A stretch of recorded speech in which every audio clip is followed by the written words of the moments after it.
Assalamu alaikum. Today our topic is Pakistan movement from 1857 to 1947.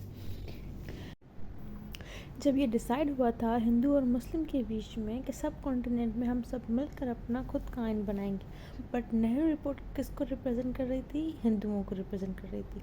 तो एक बार फिर से ये पॉइंट था जब मुस्लिम्स को एहसास हुआ कि वो किसी सूरत हिंदुओं के साथ मिलकर एक अलग वतन अचीव नहीं कर सकते। ये वो पॉइंट था जब लखनऊ पैक्ट की वायलेशन की गई और मोहम्मद अली जिन्ना के पॉइंट ऑफ व्यू चेंज हुआ कि हम हिंदुओं के साथ मिलकर कभी भी एक अलग वतन हासिल नहीं कर सकते। तो नेहरू रिपोर्ट को देखते हुए एक साल बाद कायदे आज़म ने अपनी 14 पॉइंट्स दी। एक साल पूरी सिचुएशन को एनालाइज किया और फिर 1929 में 14 पॉइंट्स दी। 1930 में अल्लामा इकबाल एड्रेस हुआ। इसमें सर सैयद अहमद खान के कॉन्सेप्ट को रिवाइज करते हुए अल्लामा इकबाल ने कहा कि हिंदू मुस्लिम कभी एक साथ नहीं रह सकते। अब ये वो पॉइंट था जब मुस्लिम अलग हुए, मतलब मुस्लिम डिवाइड हो गए। आधे लोग वो जो हिंदुओं के साथ मिलकर अब स्ट्रगल करना चाहते थे, उनको लगता था कि हिंदुओं के साथ मिलकर स्ट्रगल करने से हम अपना वतन हासिल कर सकते हैं, और आधे लोग वो जो ये चाहते थे कि हम हिंदुओं से अलग होकर अपने वतन के लिए स्ट्रगल करें।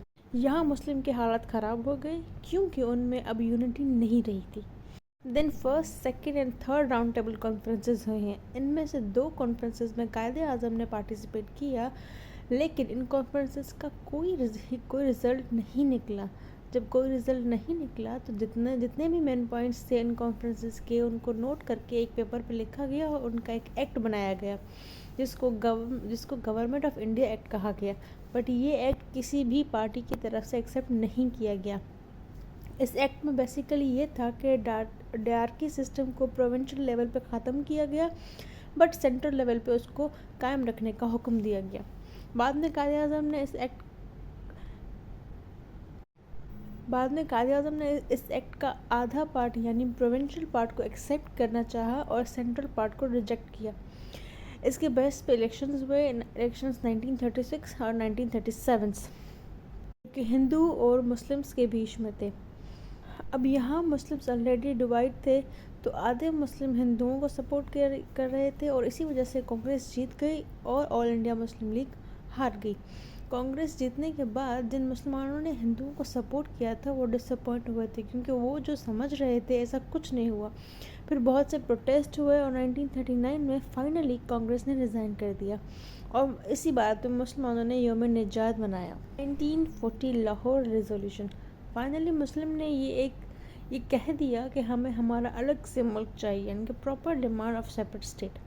1942 में क्विट इंडिया मूवमेंट हुई जो गांधी ने की। इसके रिएक्शन में मुस्लिम ने भी एक मूवमेंट स्टार्ट की जिसका नाम था डिवाइड एंड क्विट मूवमेंट।